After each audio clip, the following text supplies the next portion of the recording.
الله وبركاته. الحمد لله رب العالمين والعاقبة للمتقين والصلاة والسلام على رسوله الكريم. أعوذ بالله من الشيطان الرجيم. بسم الله الرحمن الرحيم. لقد كان لكم في رسول الله أسوة حسنة. محترم حضرات، یہ سیرت کا پروگرام چل رہا ہے اور آج اس کا 48واں درس ہے. ہم اللہ تعالیٰ سے دعا کرتے ہیں کہ اللہ تعالیٰ صحیح بات کہنے کی اور صحیح بات سمجھنے کی توفیق عطا فرمائے. ہم آج آپ کے سامنے دو باتیں رکھی ہیں. اخلاق رسول پر گفتگو چل رہی ہے. اس سلسلے میں آج انشاءاللہ دو بات آپ کے سامنے رکھی جائے گی. ایک تو صبر کے بارے میں اور دوسری بات خوف الہی کے بارے میں.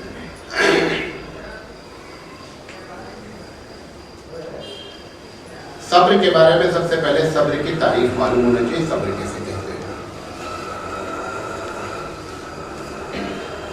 جو بات دل پر ناگوار گزرے اس پر بندہ اپنے نفس پر جو کنٹرول کرتا ہے اس کا نام صبر ہے.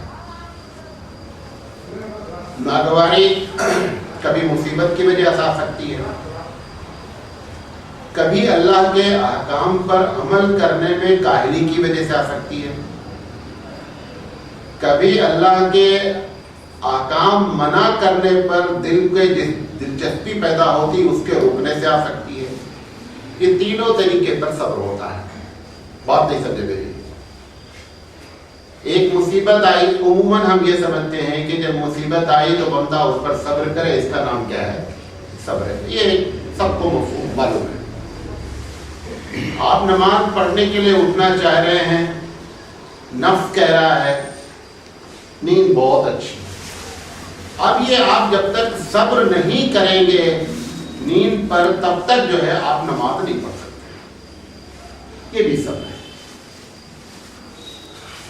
گناہ میں بڑا اٹریکشن ہے، گناہ میں بڑی جاذبیت ہے. ہر گناہ اپنے اندر بہت اس طریقے سے آدمی کو اٹریکٹ کرتا ہے کہ آدمی اس کی طرف بڑھتا ہے. اس وقت اپنے آپ کو اس اٹریکشن سے روکنے کا نام صبر ہے. بات سمجھا گیا؟ تو تینوں چیزوں پر جو ہے وہ صبر ہوتا ہے. اللہ کے رسول صلی اللہ علیہ وسلم نے فرمایا کہ الصبر نصف الایمان، کہ صبر آدھا ایمان ہے. کبھی کبھی آپ سوچتے ہوں گے کہ بہت سی چیزوں کے بارے میں بولتا صبر آدھا ایمان ہے، کبھی کہتا ہے صدق آدھا ایمان ہے، کبھی کہتا ہے طہارت آدھا ایمان ہے. اس کی بات سمجھ لیں یہ کیا چکر ہے. آدھا آدھا کر کے تو پھر پورا تو ہو گیا ہے کہ مرتبہ میں، تو یہ پھر آدھا آدھا چلتا کیا چلتا رہتا ہے یہ. کیونکہ اصل میں کیا ہے کہ جب اس قسم کی باتیں ہم مولوی لوگ کرتے ہیں تو کیونکہ ہم تو آپ کے سوالات جو اٹھتے ہیں ان کے جوابات دیتے نہیں ہیں، لہذا آپ سوال رکھ کر کے ہی واپس چلے جاتے ہیں اور اندر اندر وہ سوال آپ کو کیا کرتا رہتا ہے؟ پن کرتا رہتا ہے. حالانکہ ایک اچھے مقرر کی پہچان یہ ہوتی ہے کہ وہ آپ کے سوالات کو اٹھنے سے پہلے اپنی گفتگو میں ان سوال کے جواب دیتا رہے. بہت جو اچھے مقرر ہوتے ہیں وہ حقیقت میں اس قسم کی بڑی فکر کرتے ہیں. تو یہ جو آدھا آدھا آدھا کئی جگہ حدیث میں آتا رہتا ہے اور آپ جو ہے وہ یہ سمجھتے ہوں گے کہ بھئی یہ آدھا تو پورا ہو گیا، 1/2 1/2 مل کر کے 1 ہو گیا، پھر کیا بچا. اس کی بات سمجھ لیں. یہ گفتگو کے کرنے کا ایک طریقہ ہے، بات کے کرنے کا ایک طریقہ ہے، اور اس کی اہمیت بتانے کے لیے عربوں میں یہ ایک طریقہ رائج تھا. اس کی بنیاد پر یہ محاورتاً گفتگو کی جاتی ہے. ایگزیکٹ اس کا مطلب آدھا آدھا نہیں ہوتا ہے. بات سمجھے؟ جیسے ہم لوگ کبھی کبھی گفتگو میں کرتے ہیں کہ سینکڑوں آدمی موجود تھے، ہو سکتا ہے 40-50 آدمی. یہ کہنے کا ایک انداز ہے. اب آپ مجھے پکڑے مولانا سینکڑوں کا مطلب سینکڑوں کی جماعت، سینکڑا 100 کو کہتے ہیں، اس کی جمع ہوگی تو کم سے کم 200 ہونا چاہیے، اور آدمی 40-50 سے آپ بولے سینکڑوں. یہ گفتگو کا طریقہ ہے. تو بہرحال لیکن بتانا اس کی اہمیت ضرور ہوتی ہے. اسی بنیاد پر یہ بات کہی جاتی ہے کہ یہ آدھا ایمان ہے یا کسی قسم کی بات. مصیبت پر جو صبر کرنے کی بات ہے، اللہ کے رسول نے فرمایا الصبر عند الصدمۃ الاولی، کہ اصل صبر تو وہ ہے جب مصیبت پڑی سیم ٹائم پر صبر کر. جب مصیبت پڑی، ہمارا بچہ مر گیا، اب بچہ جب مر گیا 2-4 دن کو باویلا مچا کر کے اللہ صبر کرتے ہیں. اب اگر آپ صبر نہیں کریں گے تو اللہ سے لاٹھی تو نہیں چلا سکتے، کیا کر لیں گے؟ یہ جو آپ کا چوتھے اور 5ویں دن جملہ ہے، یہ حقیقت میں صبر سے کوئی تعلق نہیں. صبر کیا ہے؟ جیسے ہی بچہ مرا تھا اس وقت اللہ تیری امانت تھی، تو نے لے لیا. رو رہا ہے، یہ ہو سکتا ہے، آنکھوں سے جھڑی جاری ہو، یہ ممکن ہے، لیکن زبان اور دل یہ کہہ رہا ہے کہ اللہ کی امانت تھی، اللہ نے لے لیا. جو آنکھ سے رونے کی بات ہے یہ غیر اختیاری ہے، آپ کے اختیار میں نہیں ہے، کنٹرول میں نہیں ہے. اللہ کے رسول صلی اللہ علیہ وسلم کے صحیح روایت میں 8 بچے، بعض 7 بچے، بعض روایت میں علامہ سید سلیمان ندوی نے لکھا ہے کہ آپ کے 12 بچے، لیکن وہ روایت کہاں سے انہوں نے نقل کی اس کو نقل نہیں کیا. بہرحال 7 کے بارے میں تو سب کا اتفاق ہے. 7 کے 7 بچوں میں حضرت فاطمہ کو چھوڑ کر ساروں کا انتقال حضور کے سامنے ہوا. 3 لڑکے اور 3 لڑکیاں، 6 کا انتقال آپ کے سامنے ہوا، اور فاطمہ رضی اللہ تعالی عنہ کا انتقال آپ کی وفات کے 6 مہینے کے بعد ہوا. تو آپ اندازہ کریں، ایک طرف تو لوگ تانا دینے والے کہ یہ اللہ کے بڑے محبوب ہیں، اور دیکھو بچے جو ہے وہ ان کے سامنے مرے چلے. کیونکہ ہوتا ہے نا کہ جب ہمارا کوئی دشمن پریشان ہوتا ہے تو ہم اندر سے یہی کہتے ہیں کہ یہ اس کو سزا مل گئی ہے. حالانکہ ایسا کبھی نہیں کہنا چاہیے، ایسا کبھی نہیں سوچنا چاہیے کہ کس بنیاد پر اللہ نے اس کے اوپر وہ مصیبت ڈالی ہے یہ رب جانتا ہے، اس کے علاوہ کوئی نہیں جانتا. یہ جو ہم اپنے دل کی بھڑاس نکال دیتے ہیں کسی کی پریشانی پر، اور اندر سے ہم خوش ہو جاتے ہیں کہ ہم کو ستایا تھا لہذا اس کا ایکسیڈنٹ ہو گیا، ہم کو ستایا تھا تو اس کو یہ بیماری ہو گئی. اس کا حل یہ سوچے کہ جب ہمارے اوپر پریشانی آئی تو ہم نے کس کو ستایا ہے؟ پریشانی تو ہمارے اوپر بھی آ رہی ہے، ہم نے کس کو ستایا ہے؟ اگر اس بات کو دھیان رکھیں گے تو یہ جو ہماری اندر کی کیفیت ہوتی نہیں ہونی، اس سے سخت پرہیز کرنے کی ضرورت ہے. یہ ایک عام وبا ہے، عام بیماری ہے، اس سے بچنا چاہیے. تو حقیقت میں صبر کی جو اصل تعریف ہے وہ یہ ہے کہ صبر جس وقت مصیبت پڑی ہے اس وقت بندہ صبر کرے. آنکھوں سے آنسو جاری ہو سکتا ہے. اللہ کے رسول کے بیٹوں کا انتقال ہوا، نبی کریم صلی اللہ علیہ وسلم رو رہے تھے. صحابہ بھی اس بات پہ کنفیوز تھے کہ صبر کا مطلب یہ ہے کہ رونا نہیں چاہیے. انہوں نے کہا اللہ کے رسول آپ بولے تھے صبر کرنا چاہیے، آپ خود ہی رو رہے. یہ صحابہ کی یہ بھی شان تھی کہ دل میں نہیں رکھتے تھے کہ بعد میں جا کر کے اپنے طور پر وہاں بیٹھ کر میٹنگ کرنا.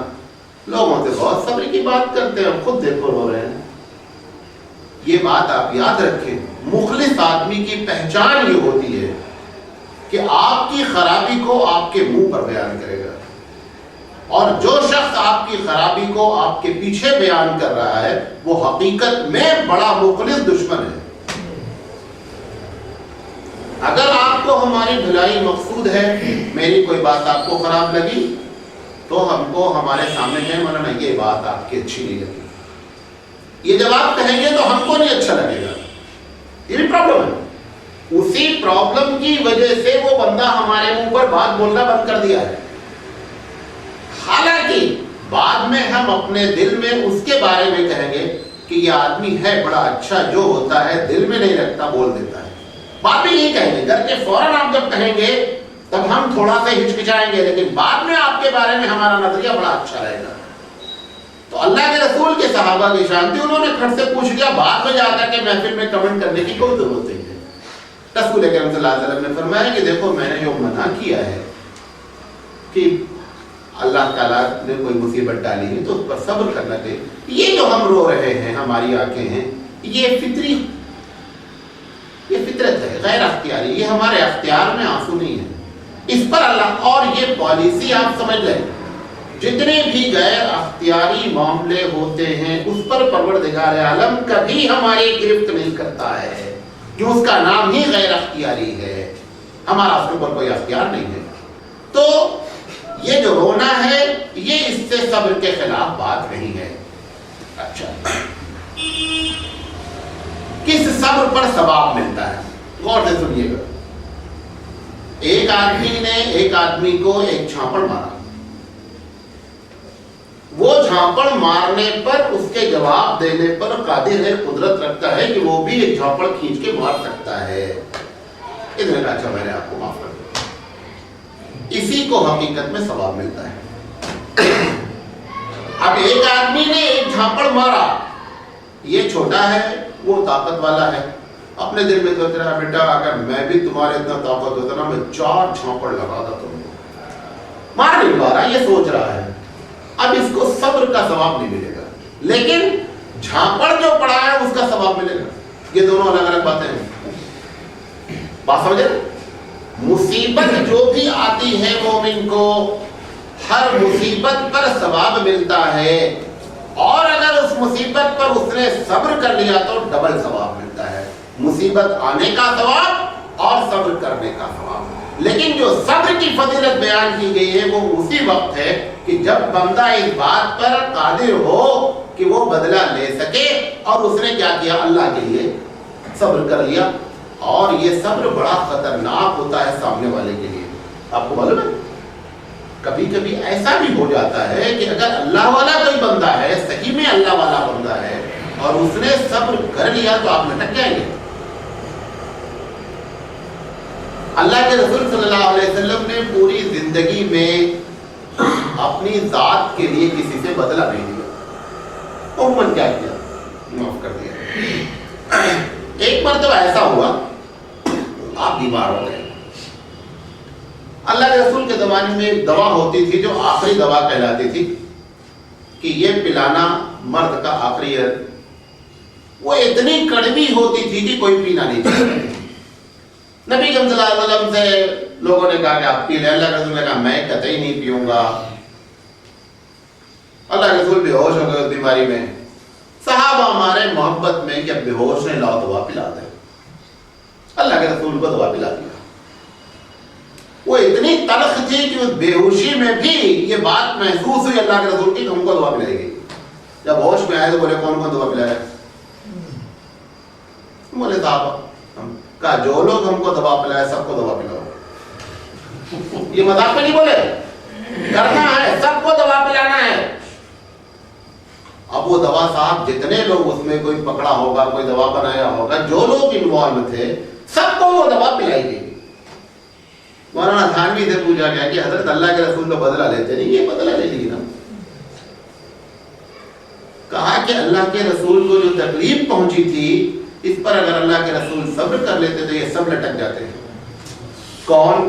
جتنے لوگ دوا پلانے میں انوالو ہوئے تھے، یہ اللہ کے رسول کی رحمت تھی کہ ان کو بچانے کے لیے ہم بدلہ لے لیں تاکہ یہ بچ جائیں، اس لیے اللہ کے رسول صلی اللہ علیہ وسلم نے بدلہ لے لیا۔ ایسا کبھی کبھی ہو جاتا ہے، لہٰذا اسی لیے کہا جاتا ہے، اللہ کے بخاری کے حدیث ہے کہ من عاد لی ولیا فقد آذنتہ بالحرب، جس نے میرے ولی سے دشمنی کی میں اعلان جنگ کرتا ہوں۔ یہ وہی، تو اگر صبر جب کر لیا بندہ تو سامنے والے پر اس کے اثرات بہت برے مرتب ہو سکتے ہیں۔ یہ نیت کر کے صبر نہیں کرے کہ وہ تو جیل جائے، پھر صبر کی کٹے سے گر جائے گا۔ بات سمجھ لے غور سے، باتیں سمجھ لیں۔ صبر کیا اس نیت سے کہ اللہ صبر کر رہا ہوں تاکہ اس کی نٹی تو پکڑ لے، جائز ہے، لیکن اب صبر کی جو کیٹیگری کا ثواب ملنا تھا وہ نیچے آ گیا۔ آپ کو صبر اس نیت سے کرنا ہے کہ پروردگار عالم تیرا حکم ہے کہ صبر ایک اچھی چیز ہے، ان اللہ مع الصابرین، تو صبر کرنے والوں کے ساتھ ہے۔ اس بنیاد پر اللہ میں صبر کر رہا ہوں، اللہ پکڑے نہیں پکڑے وہ بات کی بات ہے۔ اس نیت سے صبر نہیں کرے، یہ بھی انتقام کی ایک شکل ہے۔ بات سمجھ گئے؟ یہ بھی انتقام کی ایک شکل ہے۔ تو اصل ثواب اس وقت ملتا ہے صبر کا جب کہ بندہ قادر ہو اور اللہ پر اپنے معاملے کو ڈال دے کہ پروردگار عالم آپ کے حکم کی بنیاد پر، آپ کے رسول کی اطاعت کی بنیاد پر ہم نے اس بندے کو معاف کر دیا، اس پر پروردگار عالم بہت خوش ہوتا ہے. انہی کے لیے خوشخبری سنائی گئی، ان اللہ مع الصابرین، اللہ صبر کرنے والوں کے ساتھ. ٹھیک ہے. اچھا، ایک آدمی صبر پر قدرت نہیں رکھ رہا ہے، لیکن اگر وہ چاہے تو بعد میں جا کر کے زبان سے بدلہ لے سکتا ہے. آپ نے مار دیا جہاں پر، وہ آپ کو مارنے کی پوزیشن میں نہیں، بعد میں جا کر آپ کے لیے بد دعا تو کر سکتا ہے نا کہ اللہ نے ہمیں مارا ہے، آپ نپٹ لیجیے. یہ اگر یہ بندہ یہ سوچتا ہے کہ ہم اس پر تو قادر ہیں کہ ہم جا کر بد دعا کریں، پھر اس نے اکیلے میں جا کر کے اس کے لیے ہاتھ نہیں اٹھایا، یہ صبر کی دوسری کیٹیگری ہے. جڑتے اس میں قدرت کی ضرورت نہیں، کیونکہ اس بات پر تو ہر وقت وہ قادر ہے کہ اپنے اکیلے میں بیٹھ کر اپنے اللہ سے کیا کر لے، گفتگو کر لے. اس نے اس کو بھی کیا کر دیا، چھوڑ دیا. یہ دونوں کیٹیگری صبر کی کیٹیگری کہلاتی ہے. اللہ کے رسول صلی اللہ علیہ وسلم نے جس صبر کی بات کہی، اور آپ کی زندگی میں مختلف دور آئے. اتفاق ایسا ہے کہ بچپن سے لے کر کے اور آپ کی وفات تک پوری زندگی ہی ایسے مراحل سے گزرتی رہی جہاں صبر کے علاوہ کوئی ہتھیاری نہیں تھا. پیدا ہو رہے ہیں یتیم کی حالت میں، آپ کو معلوم ہے تھوڑے ہی دن کے بعد ماں کا انتقال، اس کے بعد دادا کا انتقال، اس کے بعد چچا کا انتقال، سب سے زیادہ سپورٹ کرنے والی بیوی حضرت خدیجہ کا انتقال. پھر اس 13 سال کی مدت میں نبوت کے اعلان کرنے کے بعد جس طریقے سے حضور نے صبر کیا، اور صبر اس رات نہیں، اللہ کہہ رہا ہے کہ اگر بولو تو طائف کے دونوں پہاڑ کو چکنا چور کر دوں. ایک آدمی کو طاقت دی جا رہی ہے، فرشتہ آ کر کے سلام کر رہا ہے کہ اللہ نے بھیجا ہے، اگر آپ بولیں تو طائف والوں نے آپ کو ستایا ہے، ان کی پہاڑی میں ان کی آبادی کو ملا کر کے پیس کر آٹا بنا دیا جائے. ایسے موقع پر بندہ صبر کر رہا ہے. ہمارا صبر جو ہوتا ہے، اگر اتنا پاور ہم کو مل جائے نا تو ہم تو پاور یوز ہی کر ڈالیں گے. لیکن اللہ کے رسول کو کمپلیٹ اللہ کی طرف سے پورا سپورٹ، اللہ کا جو ہے وعدہ، سب کچھ ہونے کے باوجود، لیکن نبی کریم صلی اللہ علیہ وسلم نے پوری زندگی اپنی ذات کے لیے کبھی انتقام نہیں لیا. وہی جو ایک واقعہ نقل کیا، وہی ایک واقعہ حدیث میں آتا ہے. اس نے بیان کر دیا، شاید اس کے پہلے بھی بیان کیا ہوں، کہ تاکہ آپ کو کبھی اگر واقعہ ٹکرا جائے تو آپ کنفیوز نہیں ہو کہ صاحب یہاں اللہ کے رسول نے اپنا بدلہ لے لیا. یہاں تک کہ آپ نے یہاں تک دعا فرمائی کہ اے پروردگار عالم، اگر میں کبھی کسی سے ناراض ہو جاؤں اور اس کے لیے بد دعا بھی کروں تو اللہ اس کے حق میں دعا بن جانا، میری بد دعا قبول نہیں کرنا.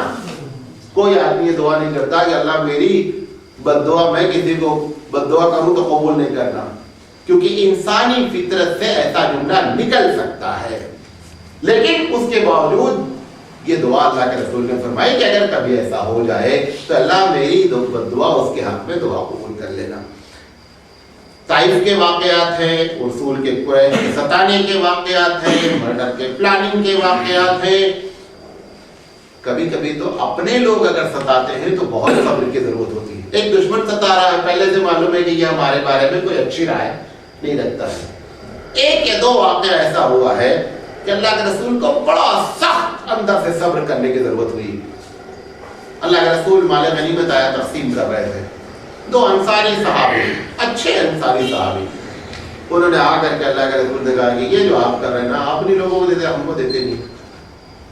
حالانکہ آپ کو معلوم ہے کہ زمین پر اللہ کے رسول سے زیادہ کوئی انصاف پسند نہیں ہے. ان کے اپنے لوگوں کی جب بات اللہ کے رسول نے سنی تو آپ کو تکلیف بہت ہوئی، لیکن آپ نے صبر کیا.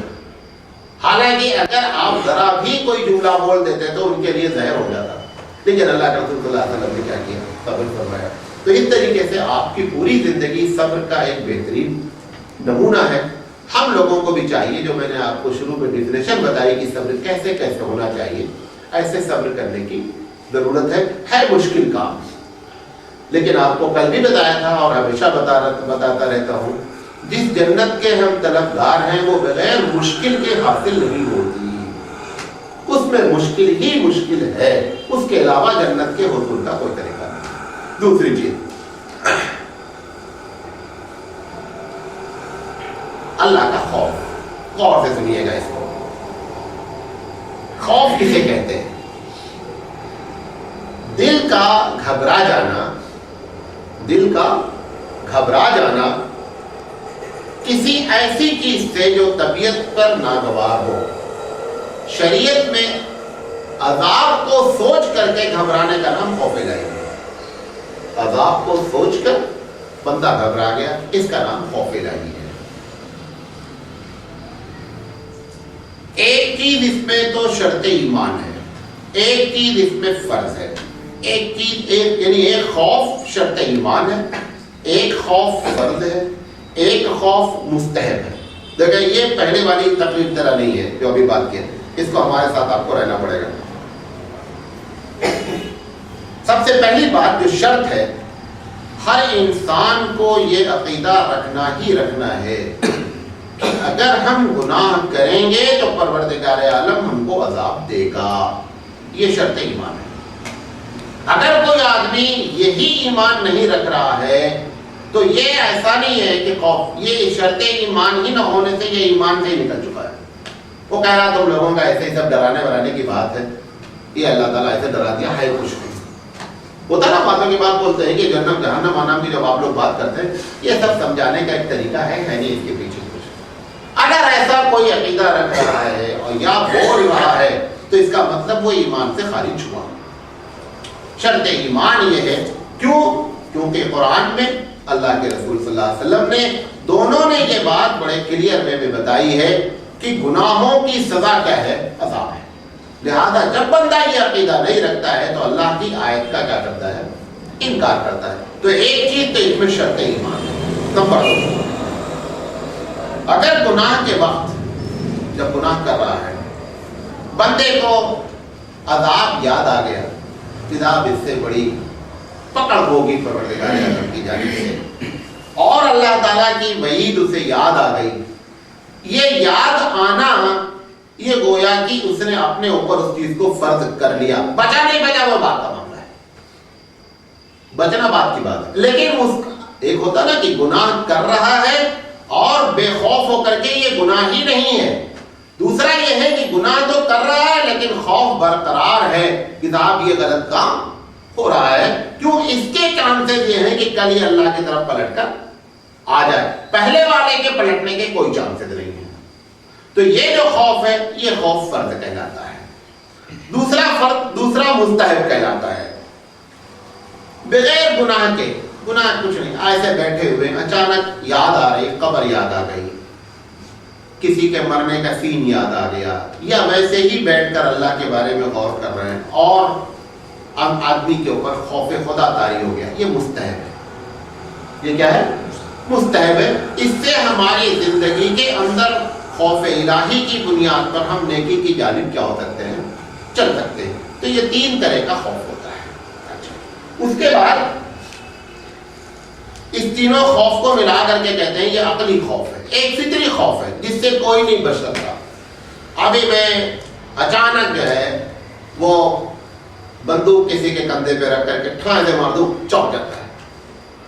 اب میں بولے یار دیکھو تم تو بولتے ہم بڑے توحید پر رہتے ہیں، اللہ سے ڈرتے ہیں، بندوق کی آواز نکلی تمہیں چونک دینا، یہ خوف فطری خوف ہے۔ اس سے نہ نبی بری ہے نہ انسان بری ہے، سب کے اندر یہ خوف پیدا ہو سکتا ہے۔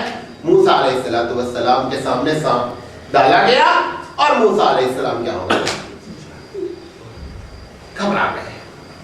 اب اللہ تعالیٰ دوسری جگہ قرآن مجید میں خود کہتا ہے کہ یخشونہ ولا یخشون احدا الا اللہ، کہ انبیاء جو ہے نا وہ صرف اللہ کے کسی سے نہیں ڈرتے۔ اب موسیٰ علیہ السلام ڈرے ہیں، وہ جو ڈرنے کی بات کہی گئی وہ عقلی بات ہے کہ اللہ عذاب دے سکتا ہے، وہ ان کو ہے، اللہ نے عذاب کی وعید سنائی ہے وہ، اور اس کو غور کرتے رہتے ہیں، وہ چیزیں عقلی، اس کے بارے میں اللہ کہہ رہا ہے کہ اللہ کا خوف ان کے اوپر ہوتا ہے۔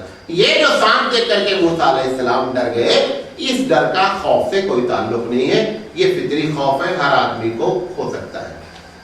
کبھی کبھی ہم تقریر کرنے والے جب زیادہ جوش میں آ جاتے ہیں،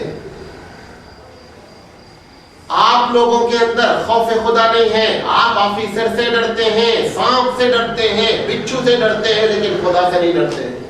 یہ جملہ غلط بیان کر رہا ہوں. آفیسر سے ڈرنا، سانپ سے ڈرنا، بچھو سے ڈرنا، یہ فطری خوف ہے. اللہ والا خوف اپنے خوف ہے، دونوں کو ملاؤ نہیں، دونوں کو نہیں ملاؤ. یہ ایسی تقریب نہیں کرو. یہ جملہ ہی غلط ہے. ہوتا نا ہم ایسی باتیں بولتے ہیں کہ آج لوگوں کے اندر خوف نہیں، آفیسر سے لوگ ڈرتے ہیں، پولیس والوں سے ڈرتے ہیں، فلاں سے ڈرتے ہیں، لیکن نہیں ڈرتے تو اللہ سے نہیں ڈرتے. یہ تقریر صحیح نہیں. وہ خوف فطری خوف ہے، فطری خوف کو عقلی خوف کے ذریعے ملانا نہیں چاہیے. خوف کتنا ہونا چاہیے؟ اللہ کے رسول نے ہماری کیا ہدایت فرمائی؟ قربان جائیے. اللہ کے رسول نے فرماتے ہیں اللہ اتنا خوف دے. غور سے سنیے گا، بڑی پتے کی بات اللہ کے رسول نے دعا میں فرمائی ہے. اللہم انا نسألک، اے اللہ میں تجھ سے طلب کرتا ہوں، من خشیتک، تیرے خوف کو، ما تحول بہ بیننا و بین معاصیک، اتنا خوف دے کہ ہم گناہ نہ کریں. اگر اس سے زیادہ خوف دے دے گا تو ہم آپ سے مایوس ہو جائیں گے، اور مایوسی کفر ہے. بھئی بہت زیادہ اگر اللہ کا خوف طاری ہو گیا تو ہم کیا ہو جائیں گے؟ مایوس ہو جائیں گے. وہ مطلوب نہیں ہے. مطلوب کتنا ہے؟ اللہ. کیوں؟ اللہ سے امید بھی رکھنا ہے کہ اللہ غفور الرحیم ہے. اللہ سے خوف بھی کھانا ہے کہ نٹی پکڑ سکتا ہے. تو مطلوب اللہ کے رسول نے کیا فرمایا کہ اللہ اتنا خوف عطا فرما. یہ ہماری تربیت کے لیے دعا کی ہے کہ اللہ اتنا خوف عطا فرما کہ ہم گناہ سے بچے رہیں. آپ سے نا امید ہو، اتنا خوف نہیں دینا.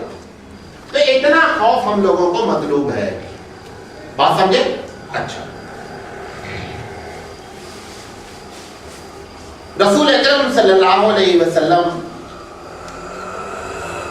کے کچھ واقعات آپ کے سامنے خوف کے بیان کرتے ہیں.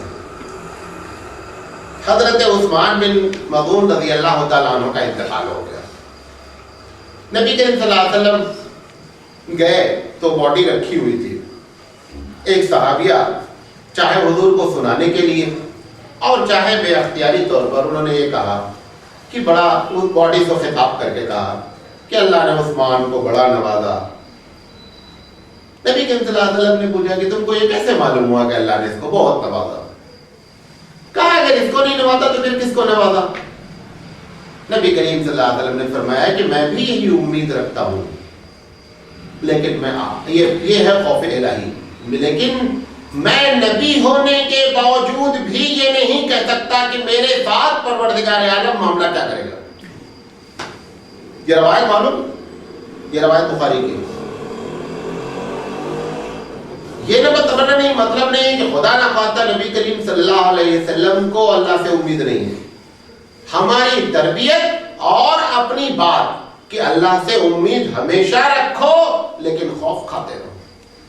قیامت پہ کیا ہوگا؟ آدم علیہ السلام کے پاس لوگ جائیں گے نا کہ آدم آپ ہماری سفارش کر دیجئے. آدم بولیں گے میں آج نہیں جا سکتا. حالانکہ نبی ہے. نبی کے بارے میں ہمارا اہل سنت والجماعت کا عقیدہ ہے کہ وہ معصوم عن الخطا ہیں. جنت ان کے لیے لکھی جا چکی ہے، لیکن جب خوف الہی سر پہ سوار ہو جاتی تو وہ جنت نظر نہیں آتی، گھبرا جاتا وہ بندہ بھی. پورا واقعہ حدیث صحیح حدیث میں صحابہ کی تمام حدیث میں یہ نقل ہے کہ آدم علیہ السلام، موسیٰ علیہ السلام، نوح علیہ السلام، سارے انبیاء ہاتھ اٹھا دیں گے کہ میں اللہ کے سامنے آج نہیں جا سکتا. حالانکہ انبیاء ہیں، اللہ معلوم ہے کہ اللہ ان کو جنت میں ڈالے گا، لیکن اس کے باوجود جب خوف خدا طاری ہوتا ہے تو وہ جنت پھر نظر نہیں آتی. اللہ کے رسول نے فرمایا کہ ایسا نہیں کہو، میں بھی اپنے بارے میں نہیں جانتا کہ پروردگار عالم میرے ساتھ کیا معاملہ فرمائے گا. یہ ہماری تربیت کے لیے کہ اگر کوئی آدمی اس غلط فہمی میں مبتلا ہے اپنی عبادت کی بنیاد پر، اپنے اچھے کام کی بنیاد پر کہ ہم تو جنت میں جائیں گے، یہ بات بہت غلطی کی ہے. اور ویسے بھی آپ کو بتا دیں کہ جو بھی جنت میں جائے گا وہ اللہ کے فضل سے جائے گا. جب یہ بات کہتے ہیں نا تو بعض لوگوں کے دماغ میں جو بات آتی ہے کہ جب اللہ کے فضل ہی سے جانا ہے مولانا صاحب تو یہ بے مطلب کا کام وام کرنے کا، نیکی کرنے کا کیا فائدہ؟ جب اللہ ہی کی فضل سے جانا ہے تو ٹھیک ہے، ہوتا نا. کیونکہ وہ جو بیٹھا ہے پارٹنر، وہ ایسے ایسے سوالات اٹھاتا رہتا ہے بیچ بیچ میں. اس کا جواب سن لیجیے. وہ اللہ کا فضل ہے، اس وقت آپ کے لیے اور ہمارے لیے کلک کرے گا جب آپ نیکی کیے رہیں گے. نہیں سمجھے میری بات؟ فضل الہی، اللہ کا فضل اسی بندے کے ساتھ متوجہ ہوگا جس نے نیکی کر رکھی ہے. جس نے آلریڈی نیکی کی ہی نہیں ہے، فضل اس کے قریب بھی نہیں آئے گا. ایک بچہ کبھی غلطی کر دیتا، مدرسے کا بچہ یا کالج کا بچہ، پورے زندگی کا کیریکٹر اس کا بہت اچھا رہتا ہے، تو سارے لوگ بیٹھ کر کے اس کے بارے میں غور کرتے ہیں کہ یار اس کا ایک مرتبہ کا معاملہ اس کو درگزر کرنا چاہیے. کیوں؟ اس کی پوری زندگی اس کو کلک کر رہی ہے کہ سزا نہیں دو اس کو، فضل سے کام لو. اور ایک بندہ شروع سے لے کر پورے سال شرارت کیا ہے کلاس میں، اور کسی بڑی شرارت میں پرنسپل نے پکڑ لیا تو سارے مل کر کے بولتے ہیں کہ حضرت سال بھر نے ستایا، اس کو چھوڑنے کا نہیں ہے. بات سمجھے؟ ایسے ہی ہے. تو یہ جو کہی جاتی ہے بات کہ فضل الہی کے ذریعے ہی بندہ جنت میں جائے گا، فضل الہی کلک اس وقت ہوگی جب ہم نیک کام کرتے رہیں گے. جیسے میں نے بچے کی آپ کو مثال دی، حضور نے پوچھا کہ اللہ رسول آپ بھی فضل الہی سے جائیں گے؟ یعنی یہ تو نہیں، تو نبی ہے. تو حضور نے فرمایا حتی غمدونی، مجھے بھی اللہ کی رحمت چھاپ لے گی، اس بنیاد پر میں جنت میں جاؤں گا. جب اللہ کے رسول یہ جملہ کہہ رہے ہیں تو پھر ہماری اور ہما شما کی کیا پوزیشن ہے؟ اس کو بہت غور سے سوچنے کی ضرورت ہے. دوسری حدیث، کبھی اچانک تیز ہوا چل جاتی مدینے میں، اللہ کے رسول صلی اللہ علیہ وسلم اگر دوڑ کر مسجد جا سکتے تو مسجد چلے جاتے، اور اگر مسجد نہیں جا سکتے تو کسی رخ بیٹھے رہتے، کھٹ سے چینج ہو کے قبلے کی طرف ہو جاتے، دعا مانگنا شروع کرتے تھے، اللہ یہ عذاب تو نہیں ہے. حضرت عائشہ صدیقہ رضی اللہ تعالیٰ نے پوچھا کہ آپ بہت گھبراتے ہیں نا، یہ آندھی آ گئی، ذرا سے طوفان تیز ہو گیا تو آپ بڑے گھابرے ہو جاتے ہیں. آپ لوگوں کی زبان کے مقبول گھابرے ہو جاتے ہیں. ان کے دماغ میں کیا تھا؟ میں جہاں تک سمجھاؤں اس حدیث کا مطلب کہ اللہ تعالیٰ نے تو آپ کے بارے میں وعدہ کیا ہے کہ جب تک آپ موجود ہیں تب تک عذاب نہیں آئے گا، تو آپ ایسے کیوں گھبرا رہے ہیں؟ اس بنیاد پر انہوں نے اللہ کے رسول سے کیا کر دیا؟ سوال کر لیا. یہ میرا اپنا اندازہ ہے ایک تشریح میں. نبی کریم صلی اللہ علیہ وسلم نے حضرت عائشہ سے کہا، عائشہ مجھے خوف ہوتا ہے کہ جب پرانے نبیوں کی امتوں پر عذاب آیا تو پہلے لوگ اس عذاب کو سمجھے کہ بڑا اچھا بادل ہے، بڑی تگڑی بارش ہونے والی ہے، اور وہ پورا عذاب تھا. میں گھبراتا ہوں کہیں وہ عذاب تو نہیں ہے، اس لیے میں اپنے رب کے سامنے فوراً دعا کرنے بیٹھ جاتا ہوں. ایک دوسری روایت ہے کہ نبی کریم صلی اللہ علیہ وسلم کے زمانے میں سورج گرہن لگ گیا. آج بھی سورج گرہن لگتا رہتا ہے. سورج گرہن لگنے کی جو بھی وجہ ہے، لیکن سورج گرہن ایک خطرناک چیز تو ہے، کسی وقت بھی کوئی حادثہ پیش آ سکتا ہے. اللہ کے رسول صلی اللہ علیہ وسلم کے زمانے میں سورج گرہن لگا، آپ بہت گھبرا گئے، اور گھبرا کر کے اللہ سے کہتے ہیں اللہ آپ نے ہم سے وعدہ کیا ہے نا کہ جب تک میں موجود رہوں گا آپ عذاب نہیں ڈالیں گے. اللہ یہ عذاب نہیں ہونا چاہیے. یہ ہے خوف خدا. اس طریقے سے اللہ کے رسول نے ہماری تربیت فرمائی ہے، اور آپ اپنے اللہ اس وعدے کو یاد دلا رہے ہیں، وعدے اللہ کو کہ اللہ آپ نے وعدہ کیا ہے کہ جب تک میں موجود رہوں گا آپ میری امت پر عذاب اکٹھا نہیں نازل فرمائیں گے، لہذا یہ عذاب نہیں ہو. ایک مرتبہ کا واقعہ ہے کہ نبی کریم صلی اللہ علیہ وسلم ایک صحابی کے انتقال پر جنازے میں گئے تو ابھی قبر تیار نہیں تھی، قبر کھودی جا رہی تھی. اللہ کے رسول بیٹھ گئے. بیٹھنے کے بعد وہ قبر کو دیکھنے لگے. اتنا گھبرا ہے قبر کو دیکھ کر کے، حدیث میں آتا ہے کہ ایک دم زارو قطار رونے لگے، ایک دم زارو قطار رونے لگے. نبی کریم صلی اللہ علیہ وسلم بعض روایت میں یہاں تک آتا ہے صحیح ہے اس حدیث میں کہ آپ جہاں پر بیٹھے تھے وہاں پر مٹی تھوڑی سی بھیگ گئی، آنسو گر گر کے. اتنا روئے آپ. نبی کریم صلی اللہ علیہ وسلم نے فرمایا کہ اے لوگوں، تمام جو لوگ موجود تھے، اے لوگوں یہ بڑی خطرناک چیز. کون؟ یہ قبر، یہ بڑی خطرناک چیز ہے. لہذا اس کے لیے تیاری کر کے آؤ. یہاں کچھ نہیں چل رہا کسی کا، خدا کے واسطے اس کی تیاری کر کے آؤ. ایک دوسری حدیث ہے، اللہ کے رسول صلی اللہ علیہ وسلم نے ایک مرتبہ اپنے خاندان کے لوگوں سے کہا کہ قریش کے لوگوں، میں تم کو اللہ سے نہیں بچا پاؤں گا. پھر قریش کے چھوٹے چھوٹے قبیلوں کا نام لیا کہ اے بنی عبد شمس، اے بنی عبد مناف، میں قطعی آپ کو اللہ کے خوف، اللہ کے عذاب سے بچا نہیں پاؤں گا. پھر آپ کی پھوپھی بیٹھی تھی، کہا صفیہ، صفیہ ان کی پھوپھی کا نام ہے، یہی ایک مسلمان ہوئی تھی. انہوں نے کہا دیکھو صفیہ، میں آپ کو اللہ کے پاس نہیں بچا پاؤں گا، آپ اپنا عمل تیار کریں. پھر آخر میں کہا کہ اے فاطمہ بنت محمد، وہ بھی بیٹھی تھی فاطمہ رضی اللہ، اے فاطمہ بنت محمد، میں بھی تم کو بچا نہیں پاؤں گا. کیا یہ خوف الہی اتنا طاری تھا کہ اللہ کے رسول صلی اللہ علیہ وسلم نے نام لے لے کر کے کہا کہ آپ لوگ اپنی تیاری کریں، مجھ سے امید پر نہیں آویں. یہ جو ہمارا عقیدہ ہے کہ آپ کچھ بھی ہو لیکن تیرے محبوب کی امت میں گاڑی پار ہو جائے، یہ گاڑی پار ہوگی، کب پار ہوگی یہ کسی کو نہیں معلوم. اللہ کے رسول سفارت کریں گے آپ پر. آپ کے سامنے ہم نے مستقل اس پر گفتگو کی ہے، لیکن یہ بات یاد رکھیں کہ وہ شفاعت کب ہوگی، کب نکالا جائے گا جہنم سے، یہ کسی کو نہیں معلوم. لہٰذا اللہ کے رسول نے بہت کلیئر وے میں، جب خوف خدا آپ پر طاری ہو تو آپ نے بہت کلیئر وے میں اپنے لوگوں کے سامنے فاطمہ رضی اللہ تعالیٰ عنہ کے بارے میں اللہ کے رسول نے خود فرمایا ہے سیدۃ النساء اہل الجنہ، کہ جنت میں عورتوں کی سردار ہوں گی. اس کے باوجود فاطمہ کو خطاب کر کے کہہ رہے ہیں کہ فاطمہ، یہاں پر جو ہے ہم تجھے جو مانگنا مانگ لو، ہم باپ کے حیثیت سے کرنے کے لیے تیار ہیں. قیامت میں ہمارے ساتھ ایسا نہیں ہوگا. اللہ کے رسول صلی اللہ علیہ وسلم ایک مرتبہ ابی بن کعب رضی اللہ تعالیٰ عنہ فرماتے ہیں کہ 2/3 حصہ رات کا گزر گیا، آپ دعا کر رہے تھے، اچانک آپ زور زور سے بولنے لگے، ایسا لگے جیسے کوئی چیز آپ دیکھ رہے ہیں اور پیچھے سے حملہ ہو رہا ہے.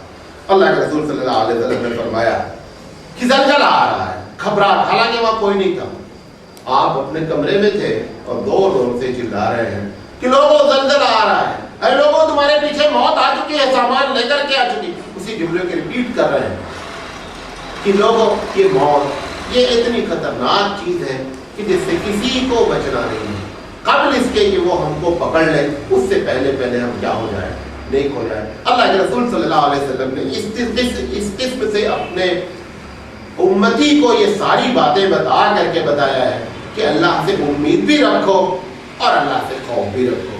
ایسا نہیں ہو کہ اللہ سے نڈر ہو کر کے محض غفور الرحیم ہے، غفور الرحیم ہے، غفور الرحیم ہے، اس طریقے سے نہیں جائیں. اللہ کے سامنے اس طریقے سے جائیں کہ ڈر بھی ہوتا رہے. حضرت عمر کا بڑا مشہور واقعہ ہے کہ آپ نے فرمایا کہ اگر اللہ تعالیٰ اعلان کرے کہ سب جنت پہ جائیں گے، ایک بندہ جہنم میں جائے گا، تو حضرت عمر کہتے ہیں شاید میں ہوں گا. اور اگر کہتے ہیں کہ اگر کہا جائے کہ سارے لوگ جہنم میں جائیں گے، ایک جنت میں جائے گا، تو شاید میں ہوں. اس طریقے سے امید رکھنا. حضرت عمر ہی کے وفات کے وقت کا واقعہ ہے.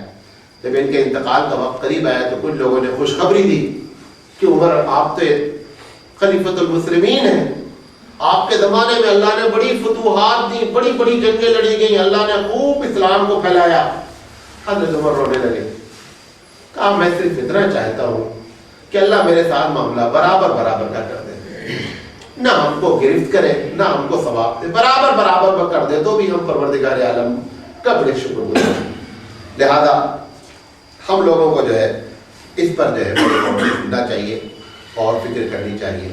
آخری بات کہہ کر اپنی بات میں ختم کروں گا. اللہ کے رسول صلی اللہ علیہ وسلم نے فرمایا کہ قیامت کے دن لوگ بڑے زاروں قطار رو رہے ہوں گے، آنکھوں سے لگاتار آنسو جاری ہوگا. 3 آنکھیں ایسی ہوں گی جن میں آنسو نہیں ہوگا، یعنی 3 آنکھوں کو اللہ محفوظ رکھے گا اس دن رونے سے. آپ نے پہلا بتایا کہ پہلی وہ آنکھ ہوگی کہ جس کو میرے خوف سے کبھی ایک قطرہ آنسو ٹپکا ہوگا. جہنم کا جتنا ٹمپریچر ہے وہ اللہ کے خوف سے ایک قطرے کے آنکھوں کے مقابلے میں اس کا ٹمپریچر کوئی حیثیت نہیں رکھتا ہے. آپ نے فرمایا وہ آنکھ سے ٹپکا ہوا آنسو، وہ آنکھ قیامت میں جو ہے نہیں روئے گی جس نے میرے خوف سے اس کے اوپر ایک قطرہ آنسو ٹپکایا.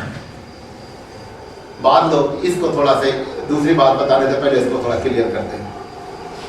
یہ جو رونا ہے یہ بھی غیر اختیاری ہے. آپ ہونا کر تو نہیں رو سکتے. نہیں سمجھے میری بات؟ آپ چاہیں کہ نہیں خوف خدا طاری ہو اور پلاننگ بیٹھ کر کے رو نہیں ہو سکتا. یہ غیر اختیاری ہے. جب یہ غیر اختیاری ہے تو بڑی محبوب چیز. اب ایک آدمی کو رونا نہیں آ رہا ہے حالانکہ خوف خدا اس کے اندر موجود ہے. اب یہ اندر سے کڑ رہا ہے کہ اتنی بڑی فضیلت ہے لیکن رونا ہی نہیں آ رہا. ہوتا نا کہ آدمی کسی کو دیکھ کر کے یہ پریشان ہو رہا ہے کہ یار دیکھو یہ کتنا اللہ والا بندہ ہے, جھرجھر جھرجھر رو رہا اور ہم کو ایک قطرہ آنسو نہیں آ رہا. مولانا تھانوی علیہ الرحمہ نے بڑا پیارا جواب دیا ہے. انہوں نے کہا یہ جو کڑھنا ہے یہ اس کا رونا ہے کہ اللہ میں بھی چاہ رہا ہوں رو لیکن آپ کیونکہ ہمارا آنسو ہمارے اختیار میں نہیں ہے, لہذا غیر اختیاری چیز مطلوب نہیں ہے. لیکن وہ تو آپ جو کڑھ رہے ہیں وہ تو کڑھ سکتے ہیں نا, اور اس پر بندے کو دیکھ کر کے بندہ کڑھ رہا ہے کہ اللہ یہ دیکھو آپ کے خوف سے اتنا رو رہا ہے, یہاں ایک قطرہ بھی آنسو نہیں گر رہا. مولانا تھانوی کہتے ہیں اس کا یہ کڑھنا ہی رونا ہے, یہ رونے کی کیٹیگری میں داخل ہے. یہ خوشخبری ہے. یہ کیا ہے؟ یہ خوشخبری ہے. تو پہلی آنکھ وہ جو اللہ کے خوف میں جس نے آنسو بہایا وہ قیامت میں نہیں روئے گی. دوسری آنکھ کے بعد میں فرمایا کہ وہ آنکھیں جو اسلام, مسلمان اور اسلامی حکومت کی نگہبانی میں راتوں میں پہرا دیا اور جاگے رہا کہ مسلمان آرام سے سوتے رہیں, اسلام کو نقصان نہیں پہنچے, بارڈر پہ پہرا دیتا رہا کہ دشمن حملہ نہ کر پائے. آپ نے فرمایا کہ اس آنکھ کو بھی پروردگار عالم قیامت میں رونے سے محفوظ رکھے گا. اور تیسری آنکھ کے بارے میں فرمایا, یہ تیسری جو ہے نا, پہلی جو دوسری بتایا اس میں تو ہو سکتا ہم کو موقع نہ ملے, پہلی والی میں ہو سکتا ہے کہ غیر اختیاری ہو, وہ بھی نہ ہو سکے. بات میری سمجھے میں جو کہنے کی کوشش کر رہا ہوں. پہلی جو میں نے بتائی کہ رونا ہو سکتا ہے کہ ہم کو رونا نہ آوے کیونکہ یہ اختیار کی چیز نہیں ہے. دوسری جو کیفیت بتائی ہو سکتا ہے کہ ایسا موقع ہی فراہم نہیں, لیکن یہ تیسری کیفیت بتانا چاہ رہا ہوں یہ آپ کے اختیار میں ہے. اللہ نے فرمایا کہ وہ آنکھ جس نے میرے کہنے پر ایسی چیز سے اپنی آنکھ کو روک لیا دیکھنے سے جس کو میں نے منع کیا تھا دیکھنے سے, اب فرمایا اس آنکھ کو بھی قیامت میں رونے سے ہم حفاظت فرمائیں. یہ آپ کے اور ہمارے اختیار میں ہے. دونوں چیزیں پہلی جو بیان کی, ایک میں موقع بھی ہو سکتا نہ ملے اور پہلی والی میں ہو سکتا ہے کہ ہمارے اختیار میں نہیں ہے. لیکن یہ تیسری آنکھ جو اللہ کے رسول نے فرمائی کہ اللہ کے رسول, اللہ نے جن چیز سے منع کیا ہے اور ہم اس پر قادر ہیں, اللہ کا فرمان جیسے کل بھی میں نے پرسوں بات کی تھی نا کہ جب ایک آدمی ایک غیر محرم پر نگاہ پڑنے کے بعد آنکھ کو نیچے کر لیتا ہے کہ اللہ تیرا حکم ہے, چاہے آدھا گھنٹے کے بعد پھر خواہش ہوئی لیکن پھر نگاہ پڑے پھر نیچے کر لیا. دوسرا آدمی 1000 رکعت پڑھتا رہتا ہے, یہ اس کے برابر نہیں ہو سکتا. وہ نفل کر رہا ہے, یہ فرمان الہی پر عمل کر رہا ہے, یہ فرمان الہی. اللہ کے رسول فرمایا یہ جو تیسری آنکھ ہے اس کو بھی قیامت میں جو ہے وہ اللہ تعالیٰ رونے سے محفوظ رکھے گا. ایک حدیث اور بیان کر کے اپنی بات ختم کر دیں. اللہ کے رسول نے فرمایا کہ 2 ڈر اکٹھا نہیں ہوں گے. 2 ڈر اکٹھا نہیں ہوں گے. یہاں پر جو اللہ سے ڈرتا ہے قیامت میں اس کو ڈر نہیں ہوگا. یہ 2 ڈر اکٹھا نہیں ہوں گے, یا تو یہاں ڈرے گا یا وہاں ڈرے گا.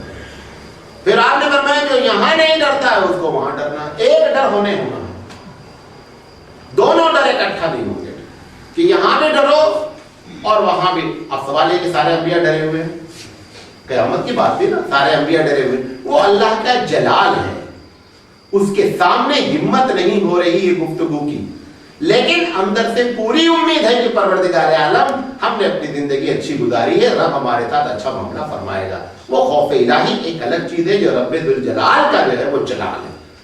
لہذا اللہ کے رسول صلی اللہ علیہ وسلم نے فرمایا کہ 2 خوف اکٹھا نہیں ہو سکتے. اور ایک حدیث میں فرمایا کہ اللہ تعالیٰ قیامت میں کہے گا جب فیصلے ہو چکے ہوں گے, فرشتوں سے کہے گا کہ جنت جہنم کو وزٹ کرو. اس میں سے کوئی ایسا آدمی نہیں ہونا چاہیے جو زندگی میں ایک مرتبہ بھی میرے خوف سے کسی کام سے روکا, اس کو نکالا ہوا ہے. کسی ایسے آدمی کو چھوڑو نہیں کہ ایک لمحے کے لیے بھی اس کے اوپر میرا خوف طاری ہوا ہے, اس کو اجر ملنا ہے, اس کو باہر نکالو. لہٰذا اس خوف کے سے ہم کو زندگی گزارنا ہے، اللہ پر امید بھی رکھنا ہے اور اللہ سے خوف بھی رکھنا ہے۔ اللہ تعالیٰ سے دعا ہے کہ اللہ تعالیٰ کہنے سے زیادہ عمل کرنے کی توفیق عطا فرمائے۔ وآخر دعوانا ان الحمد للہ رب العالمین۔ سبحان اللہ و بحمدہ، سبحانک اللہم و بحمدک، اشہد ان لا الہ الا انت، استغفرک و اتوب الیک۔